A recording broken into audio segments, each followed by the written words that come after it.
The rumor was that the island was haunted.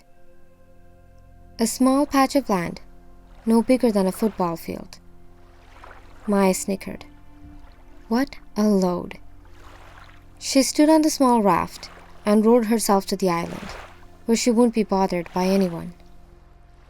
She wasn't always alone. The island was recently frequented by a group of boys a little older than her who came to fish there. She was drawn to one of them. He had these kind brown eyes that she started seeing in her dreams. She imagined how her older sister Tara would joke about it if she ever found out. She missed her sister. Tara never wanted to come to the island with her.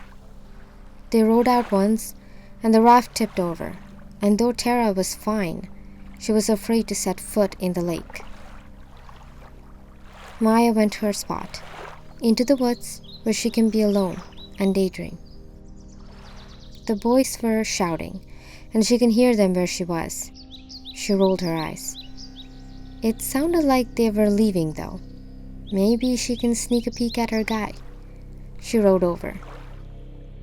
He was alone for the first time, and he got up at the same time her raft came close to shore, and thinking he was about to leave, she stepped off too early, lost her footing, and fell off. He ran to her aid. Her hair and clothes were wet and muddy. In embarrassment, tears stung her eyes, and she was grateful for the water camouflaging her tears.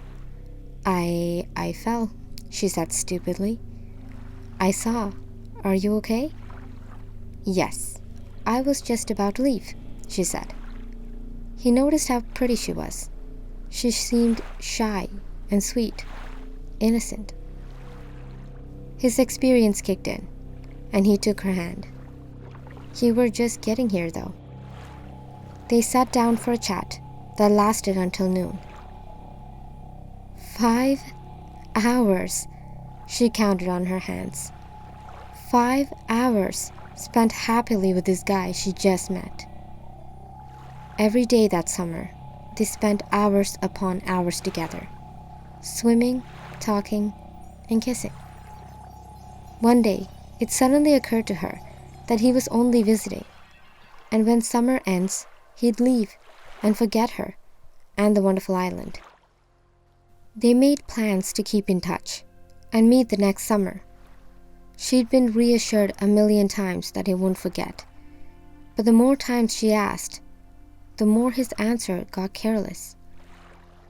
The thought of him forgetting her instilled a fear she'd never known before, and she began crying herself to numbness every night.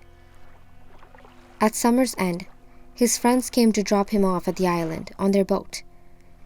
He didn't know she was listening and talked freely about his plans. He was going back to California for college the next day. He never mentioned her once. Yet, when he met her, they kissed and spent the day in each other's arms as usual. He didn't tell her it was his last day. She offered to take him back to the shore on her raft. Midway, she dropped her oar and walked over to him and embraced him, and she toppled him into the water. He was usually a great swimmer, but she had her hands tied around his ankle, pulling him down. He looked down at her and saw her smile through the water. He'd kicked and struggled, and the scream lodged in his throat came out, letting out the air he was holding in. Instinctively, he tried to breathe in and choked on the water, coughing and struggling to no avail.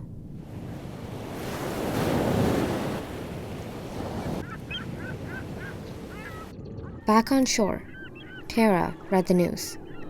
A boy had drowned off the island last night. Why do they keep going there?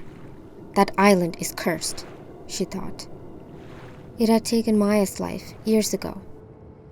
She shed a tear for her sister, not knowing Maya was satisfied in her island, with a lover to keep.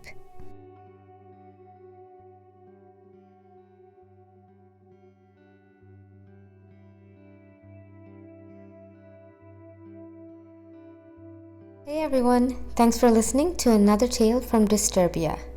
Check out our other videos Leave a comment to tell us what you think, and if you liked our content, subscribe and hit the bell to be notified. Thanks for watching.